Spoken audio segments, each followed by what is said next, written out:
चंद्रशेखर। धन्यवाद सभापति जी।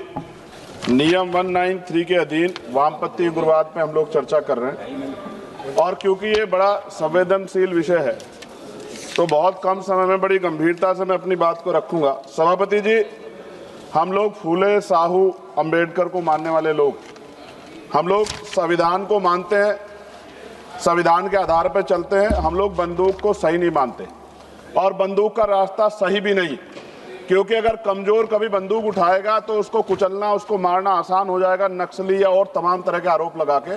इसलिए बाबा साहब ने कलम की बात की और कलम को हथियार बताया। सभापति महोदय, मगर सवाल ये है कि 1947 में जब हम लोग आज़ाद हुए तो इस देश का जो वंचित वर्ग, SC, ST, OBC, जब 15 अगस्त को आज़ादी का सवेरा आ गया तो क्या जल जंगल जमीन में बंटवारा हुआ? उसको उसका हक अधिकार मिला? अगर उसको जमीन मिल जाती, घर मिल जाता, उसको अवसर मिल जाते तो आज प्रधानमंत्री आवास योजना नहीं चलानी पड़ती। सभापति महोदय, जमीन का राष्ट्रीयकरण नहीं हुआ।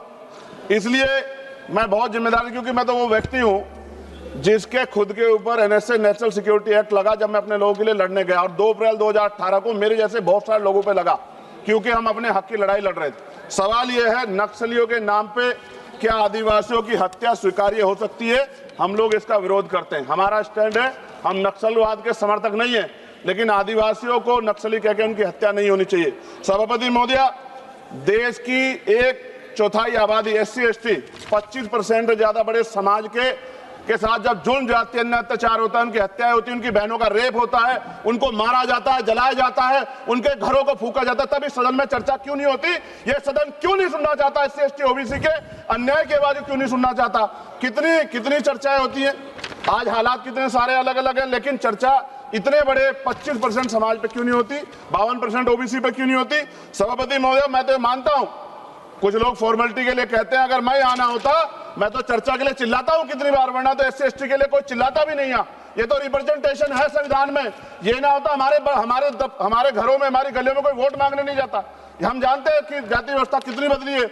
और एक हमारे सज्जन कह रहे थे कि जाति व्यवस्था की वजह से एक दलित ने छोड़ दिया नक्सलवाद को, लेकिन सवाल यह है, बाबा साहब अम्बेडकर ने भी ये धर्म छोड़ा था क्योंकि यहाँ जाति व्यवस्था खाई है, ऊंच नीच का भाव है।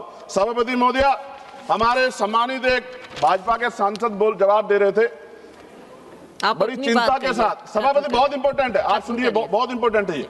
वो ये कह रहे थे जवाब देते कि उन्होंने कुछ ब्राह्मण्स के नाम लिए और कहा कि भाई ये इनके मालिक हैं, इनके यहाँ लेबर तो SC, ST है, ये विचारधारा पर आधारित है। तो क्या कहना चाहते थे कि इस देश को तोड़ने की मूवमेंट कौन चला रहा है? जवाब दें। वो बड़ी बात यह है, उन्होंने ट्वीट किया 2 दिन पहले, मैं चाहता था मैं उनको जवाब दूं, उन्होंने आरक्षण को कोसने का काम किया। ये भाजपा की सोच है, जवाब देना चाहिए भारतीय जनता पार्टी को। सभापति महोदय, मैं 1000 से ज्यादा जवानों की जान गई है 2010 से लेकर 23 तक। CRPF के जवान संसद की सुरक्षा करते हैं, बॉर्डर की सुरक्षा करते हैं। अभी असिस्टेंट कमांडेंट अजय मलिक की, उसका पैर उड़ गया, उनको प्रमोशन नहीं मिल रहा है। सुप्रीम कोर्ट उनके फेवर में थी, सरकार रिव्यू पिटीशन में गई, फिर उनके फेवर में थी। खत्म करूंगा 30 सेकंड में। सभापति महोदय, फिर भी बिल आ गया। मैं ये पूछना चाहता हूं, क्या एक CRPF, BSF जो CAPF के हमारे जवान है, क्या उनकी शहादत नहीं है? क्या उनको जो है शहीद का दर्जा नहीं मिलना चाहिए? उनको पुरानी पेंशन का लाभ नहीं मिलना चाहिए? उनको सभापति सुविधाएं नहीं मिलनी चाहिए? सम्मान नहीं मिलना चाहिए? और अंत में सभापति महोदय, इस देश में जवान शहीद होता है, उसको शहीद का दर्जा मिले, उसका सम्मान भी, लेकिन देश की सुरक्षा करते हैं। हम तो सम्मान करते सेना का। सीवर में सफाई कर्मचारी मरता है, इतने आगे बढ़े हम लोग, उसके बच्चों को भी अपना पेट पालने के लिए कई तरह की मुसीबत गुजरना पड़ता है, कोई नहीं सोचता। सच ये है, इस देश में दलित आदिवासी आज भी गुलामी की जिंदगी जी रहे। सरकार उनके लिए कुछ सोचना नहीं चाहती, सरकार नहीं सोचेगी तो फिर से किसी वाद का जन्म हो जाएगा। इसका, इस अन्याय का, ये जो कठोर अन्याय है, जो सदियों की हिंसा पे आधारित, सदियों के भेदभाव पे आधारित है, इसका जवाब सदन को देना पड़ेगा। सभापति महोदय, नेपाल में नई सरकार बनी, उन्होंने कहा हम दलितों से सार्वजनिक रूप से माफी मांगेंगे कि जो हमने उनके साथ अन्याय किया।